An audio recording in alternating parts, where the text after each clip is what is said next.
Online study में कक्षा 10 के सभी विद्यार्थियों का एक बार पुनः हार्दिक स्वागत है। हमने ऑब्जेक्टिव टाइप क्वेश्चन की सीरीज शुरू कर रखी है और पद्य भाग कंप्लीट करने के बाद आज हम गद्य भाग शुरू करेंगे। गद्य भाग में आपको स्क्रीन पर दिख रहा है नेताजी चश्मा। नेताजी का चश्मा लिखा किसने है, इसकी विधा क्या है, कहानी है। पहला प्रश्न है लिखा किसने है, दूसरा प्रश्न स्वयं प्रकाश ने, तीसरा प्रश्न जन्म कब हुआ, 1947 में, चौथा प्रश्न कहाँ हुआ, इंदौर मध्य प्रदेश में। समझ गए? अर्थात स्वातंत्र्योत्तर मतलब स्वतंत्रता के बाद के लेखक हैं स्वयं प्रकाश। देखते हैं कहानी से संबंधित प्रश्न। वाह भाई क्या आइडिया है, यह वाक्य किसका है? भाई खूब क्या आइडिया है, ये वाक्य किसका हो सकता है? ये हलदार साहब का हो सकता है और किसका हो सकता है? अब प्रश्न बना कहां से है, इसके आगे की लाइन कौन सी है? वाह भाई खूब क्या आइडिया है। चश्मा मूर्ति पत्थर की और चश्मा रियल, ये लाइन है वो। अर्थात चश्मा कैसा था, जो आम लोग पहनते हैं वैसा चश्मा था, और मूर्ति किसकी थी, पत्थर की। तो इसका ऑप्शन कौन सा सही हो जाएगा? ऑप्शन नंबर 2 हलदार साहब का। नेक्स्ट है पान वाला उदास क्यों हो गया था। बड़े बड़े ऑप्शन है, देखते हैं क्यों उदास हो गया था। पान के पत्तों में कीड़ा लग गया था, बकवास बात। हलदार ने जोरदार शब्दों में डपट दिया था, बिल्कुल नहीं। नेताजी चश्मा चूर चूर हो गया था, कोई मतलब नहीं था उसको। कैप्टन चश्मे वाला मर गया था, बिल्कुल। कैप्टन चश्मे वाला जब मर गया था तब हलदार साहब उदास हो गया था। उसके बाद की लाइन कौन सी है? उसने अपनी धोती से आंखों के आंसू पूछे, है ना, पीक थूका और बड़े ही उदास स्वर में होगा, साहब कैप्टन मर गया। ये लाइन है। तो इसका उत्तर क्या हो जाएगा? कैप्टन चश्मे वाला मर गया था। नेक्स्ट क्वेश्चन, किसी स्थानीय कलाकार को ही अवसर देने का निर्णय किया गया होगा। उपयुक्त पंक्ति में निपात है। अब देखो ऐसे प्रश्न बनने की संभावना रहेगी क्योंकि ग्रामर में आपके ये टॉपिक है अव्यय का, पद परिचय में। निपात किसे कहते हैं? सबसे पहली बात, जहां जिन शब्दों द्वारा किसी शब्द पर बल या जोर प्रदान करने का कार्य किया जाता है वे निपात कहलाते हैं। जैसे में है ही, भी, तो, तक, मात्र, केवल, अवश्य, बिल्कुल, ये निपात है ना। तो इनमें से कोई वर्ड होगा इस लाइन में, किसी स्थानीय कलाकार को ही है अवसर देने का निर्णय किया गया होगा, तो ही आया इसमें, तो एक ही है। अब ही कहाँ पर है? किसी नहीं है, ही ये रहा। नंबर 2 ऑप्शन है वो सही हो जाएगा। नेक्स्ट क्वेश्चन देखते हैं। हलदार ने फैसला किया कि अब चौराहे की मूर्ति को नहीं देखेगा, किंतु गाड़ी ज्यों ही चौराहे पर पहुंची आंखें मूर्ति की तरफ उठ गई। हलदार के इस व्यवहार पर कौन सा मुहावरा सही बैठता है? मतलब आदत से मजबूर हो गए वो, अर्थात चाहते नहीं थे कि मूर्ति की तरफ देखे, बावजूद इसके उन्होंने देख ही लिया, रुका नहीं गया। तो कौन सा मुहावरा फिट हो सकता है? नाच न जाने आंगन टेढ़ा, नहीं। आदत से मजबूर, बिल्कुल ये है। आदत से मजबूर थे इस कारण आंखें उठ गई। थोता तना बाजेगा ना, मतलब होता कुछ है नहीं और ज्यादा बोलता है। आकाश के तारे तोड़ना असंभव कार्य करना होता है, तो कौन सा हो जाएगा? आदत से मजबूर। इस प्रकार के प्रश्न बनेंगे। नेक्स्ट, महीने भर में मूर्ति बनाकर पटक दूंगा, इस वाक्य में निहित भाव है। समझा चुका हूं मैं वीडियो को, अगर आपने अच्छी तरीके से देखा होगा तो महीने भर में मूर्ति बनाकर पटक दूंगा, यहाँ पटकने का भाव व्यक्त हुआ है। तो इस पंक्ति में कौन सा भाव है? उत्साह है। क्या वो खुशी से कह रहा है? उसमें उत्साह का भाव है? नहीं है। क्या वो गुस्से से कह रहा है? नहीं। अर्थात गुस्सा आता तो क्यों बनाता हो, है ना। और संवेदना, वो सेंसिटिव है? बिल्कुल नहीं। खींच का मतलब होता है थोड़ी नाराजगी या काम को जैसे तैसे कंप्लीट करने में विश्वास करना, ये पटकने का भाव है। तो इसका उत्तर क्या हो जाएगा? खींच। बहुत अच्छा प्रश्न है ये, और इस प्रकार के प्रश्न एग्जाम में आने की प्रबल संभावना है।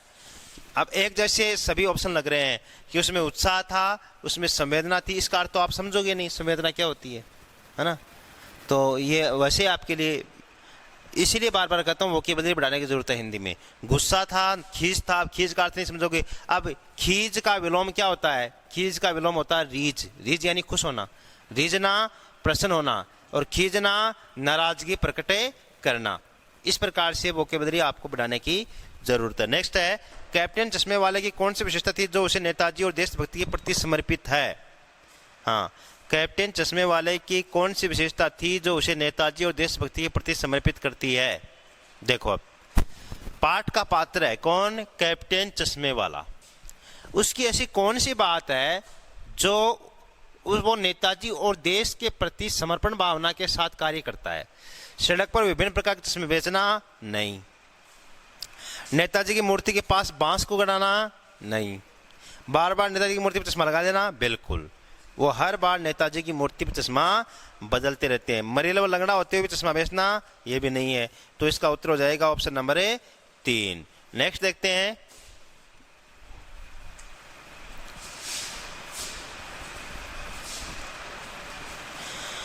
स्वयं प्रकाश का जन्म कहाँ हुआ था? सबसे पहले बताया मैंने, इंदौर के मध्य प्रदेश में हुआ था, 1947 में हुआ था, और ऑप्शन इंदौर मध्य प्रदेश नंबर 2 पर है, सही हो जाएगा।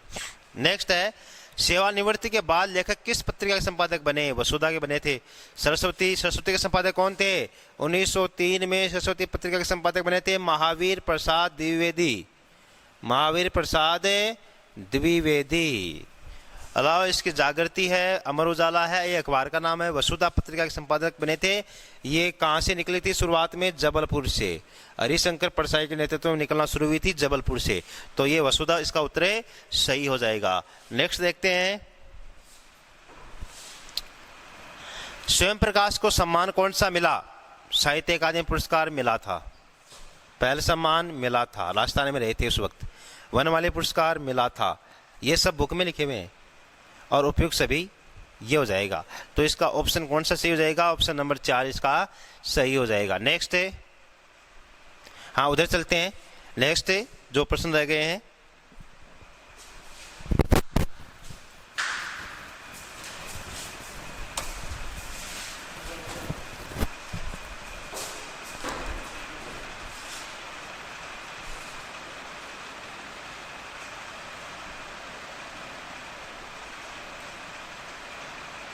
हाँ ऊपरी ऊपर,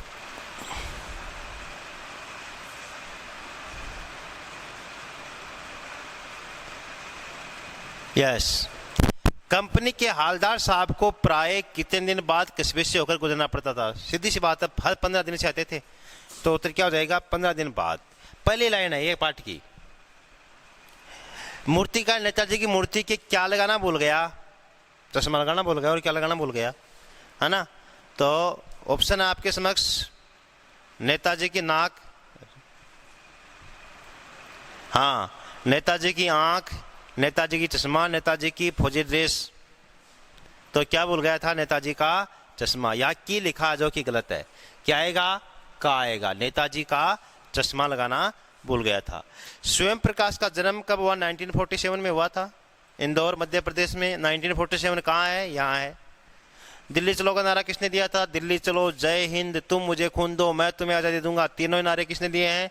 सुभाष चंद्र बोस ने दिए हैं। दिल्ली चलो, जय हिंद, और तुम मुझे खून दो मैं तुम्हें आज़ादी दूंगा। भगत सिंह का जो नारा है, इंकलाब जिंदाबाद।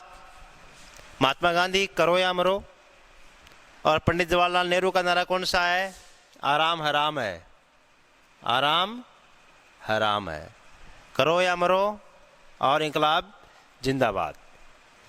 और सुभाष चंद्र बोस, जय हिंद, दिल्ली चलो, मैं तुम्हें खून दूंगा, तुम मुझे आज़ादी दो। पान वाला उदास हो गया, उसने पीछे मुड़कर पान, मुंह का पान नीचे थूका और सिर झुकाकर अपने धोती के सिरे से आंखें पोंछता हुआ बोला, साहब कैप्टन मर गया। उक्त पंक्तियां किस रचना से ली गई हैं? का पाठ कौन सा है? नेताजी चश्मा, है ना? स्वयं प्रकाश। नेक्स्ट, चौराहे पर प्रसिद्ध व्यक्तियों की मूर्ति लगाए जाने के उद्देश्य क्या हो सकते हैं? बहुत अच्छा प्रश्न है ये, बहुत अच्छा प्रश्न है, याद करना है, लिखना है। उनके प्रति सम्मान प्रकट करना, बिल्कुल। अपने देशभक्त स्वतंत्रता सेनानियों के प्रति सम्मान का भाव प्रकट करना पहला काम। उनके लोकहित कार्यों का स्मरण करना, यह भी बिल्कुल सही है। उनके अच्छे कार्यों से प्रेरित होकर लोकहित के कार्यों की ओर प्रवृत्त होना, अर्थात चारों ही ऑप्शन इसके सही हैं। अगर आपको आपके शहर में, आपके गांव में नेताजी की, महात्मा गांधी की, भगत सिंह की, सुखदेव की, किसी भी शहीद की मूर्ति मिले तो इसका मतलब वो प्रेरणा देते हैं कि हमने जैसे कार्य किए हैं वैसे कार्य आप करें, ताकि ये देश, ये समाज प्रगति पथ पर लगातार यूं ही आगे बढ़ता रहे। ये संदेश देता है। नगरपालिका थी तो कुछ ना कुछ करती भी रहती थी। इस वाक्य में लेखक का कौन सा भाव? बहुत अच्छा क्वेश्चन है, सबसे बढ़िया प्रश्न है। ऐसा एक प्रश्न जरूर आएगा किसी भी पाठ से। नगरपालिका थी तो कुछ ना कुछ करती रहती। अब बताओ, नगरपालिका है तो बहुत कुछ करना चाहिए, लेकिन यहां पर क्या कहा है? कुछ न कुछ तो करती रहती थी। यहां व्यंग प्रकट हुआ है। क्या प्रकट हुआ है? व्यंग, उपहास, अर्थात मजाक। मजाक नहीं है, क्रोध की भावना नहीं है, खुशी की भावना नहीं है। यहाँ नगर पालिका के कार्यों पर व्यंग प्रकट हुआ है। अर्थात व्यंग क्या होता है? जो होना चाहिए वो न होकर जो नहीं होना चाहिए वैसा हो जाता है, तो वहां व्यंग पैदा होता है। नेक्स्ट, नगर पालिका थी तो कुछ न कुछ करती भी रहती थी। वाक्य वही है। वाक्य में निपात है, अभी बताया मैंने, ही, भी, तो, तक, मात्र, केवल, अवश्य, बिल्कुल, ये निपात होते हैं। तो, ही, भी, तो आ गया। कुछ न कुछ करती भी आ गया। अब तो और भी जहां मिलेंगे वो ऑप्शन सही हो जाएगा। थी भी गलत है, क्योंकि थी के भी के साथ क्या है? थी है। तो भी सही है। कुछ न कुछ गलत है और थी में गलत है। समझ गए? तो और भी निपात हो जाएंगे। नेक्स्ट, मूर्ति पर सरकंडे का चश्मा क्या उम्मीद जगाता है? मूर्ति पर सरकंडे का चश्मा क्या उम्मीद जगाता है? बहुत बढ़िया क्वेश्चन है, इंपॉर्टेंट क्वेश्चन है। सरकंडे की प्रजाति बनी रहेगी, बकवास बात। देशभक्ति कभी मिट नहीं सकती, बिल्कुल सही बात। मूर्ति का अनावरण होने वाला है, हालदार को सरकंडा पसंद है? नहीं। अर्थात सरकंडे का चश्मा उम्मीद जगाता है कि जहां जिस देश की नई पीढ़ी में, देश के बच्चों में देशभक्ति की भावना हो, उस देश के नागरिकों की देशभक्ति की भावना कभी मिट नहीं सकती और उस देश का भविष्य सुरक्षित है। वह देश उत्थान की सीढ़ियों पर चढ़ेगा। उस देश की शिक्षा, कला, संस्कृति, विज्ञान सब प्रगति की राह पकड़ेंगे। ये बात सरकंडे का चश्मा बताता है कि देशभक्ति कभी मिट नहीं सकती। नेक्स्ट क्वेश्चन देखते हैं। हाँ, ये नेताजी चश्मा पाठ के क्वेश्चन थे, ऑब्जेक्टिव टाइप। जितने बन सकते थे उतने ये क्वेश्चन बने हैं। अब डिस्क्रिप्टिव टाइप क्वेश्चन भी इस पार्ट से बहुत से क्वेश्चन मैंने आपको बताए हैं, बन सकते हैं। जैसे प्रश्न बन सकता है कि हालदार साहब पर संक्षिप्त टिप्पणी लिखिए। प्रश्न बन सकता है कि पान वाले का रेखा चित्र लिखिए। प्रश्न बन सकता है कि जो कैप्टन है उसका रेखा चित्र लिखिए। प्रश्न बन सकता है कि सरकंडे का चश्मा क्या उम्मीद जगाता है ना। और प्रश्न बन सकता है कि पान वाला जब कैप्टन की मृत्यु हो जाती है तब रोता है, इससे पहले वो मजाक उड़ाता है, क्या वो उसकी प्रति जो भावना है वो बदली थी या नहीं बदली थी। इस प्रकार के प्रश्न है वो डिस्क्रिप्टिव टाइप पे बन सकते हैं। नगरपालिका पर प्रकाश डालिए, कस्बे का रेखा चित्र लिखिए, है ना। कस्बा बहुत बड़ा नहीं था, एक लड़कों का स्कूल था, एक लड़कियों का स्कूल था और एक ओपन एयर सिनेमा घर था। अलावा इसके को चबूतरे बना रखे थे पक्षियों के लिए, अलावा इसके कुछ पेशाब कर बनवा रखे थे। और ये बातें हैं वो कस्बे का रेखा चित्र है। अर्थात पक्का मकान कहा जा सके, वैसे मकान कम थे, कच्चे ज़्यादा थे, छोटा सा कस्बा था। और कस्बे के हृदय स्थली पर नेताजी की एक मूर्ति थी, जो नेताजी के नाम से, सुभाष चंद्र बोस के नाम से वो कस्बा चौराहा जाना जाता था। इस प्रकार से वो कस्बे का रेखा चित्र बन सकता है। तो कुल मिलाकर उम्मीद करता हूं कि मैंने पाठ को पढ़ाया, उस वक्त भी आपको ऑब्जेक्टिव टाइप क्वेश्चन बताए हैं और आज भी आपको मैंने ऑब्जेक्टिव टाइप क्वेश्चन बताए हैं बहुत से, और साथ ही साथ उस समय वर्णनात्मक प्रश्न बताए थे। तो इन सभी प्रश्नों की आपको अच्छी तरीके से तैयारी करनी है। कल हम पढ़ेंगे बाल गोविंद भगत रेखा चित्र, जो रामवृक्ष बेनीपुरी ने लिखा है। आज के बस इतना ही, धन्यवाद।